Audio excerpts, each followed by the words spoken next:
风台经过了后，这菜价犹原是无力，高赞台介绍已经是起超过3倍，也真歹买到。台北市政府的市场处对今日开始启动第二批平价措施，要求台北农产公司爱甲囤起来菜市送到超市通路，各港大概有47档来调节市场的需求。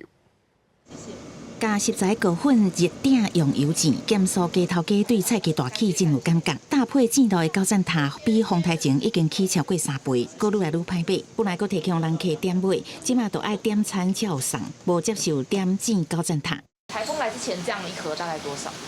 大概没有，它1斤60啊，它现在1斤220了。来市场，青碗大的外国头仔豆一粒差不多15块，一包30块的叶菜类明显求水，来买的民众选来选去，感觉买不落手。比如一个花椰菜要50块、60块一个，当初是20块、25块一个。现在太贵了，对啊，昨天我买2个就100块。我这个刚才跟老板娘讲说，我赚的薪水真的不够买菜了，真的啊，很贵。比较贵的现在的嘛，香菜啊，那香菜类的，因为盐水都坏掉嘛。菜价伫风台后还未回稳，亲像菜色大同啊，比风台前起97%以上，啊，个部分叶菜类起超过300%。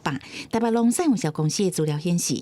蔬菜平均价位风台前1公斤37.3块，一直到顶礼拜5，还佫维持伫48.9块的关价，交易量嘛大幅度减少，主要是产地还佫伫复经期。台北市政府市场处是讲，即届因为南部地区淹水严重，即马开始有第2波平价措施。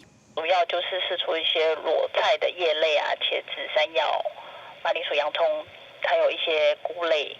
等啊，还有一些大白菜，就是比较耐放的。市场处是讲，这礼拜开始连续5天，拢总会释出差不多47档的平价蔬菜到超市的通路。若是气候稳定，蔬菜复经顺利，一定后礼拜开始菜价就会慢慢回稳。农业部统计，各县市因为凯美风台造成的农损，累计已经超过台票32亿6千多万。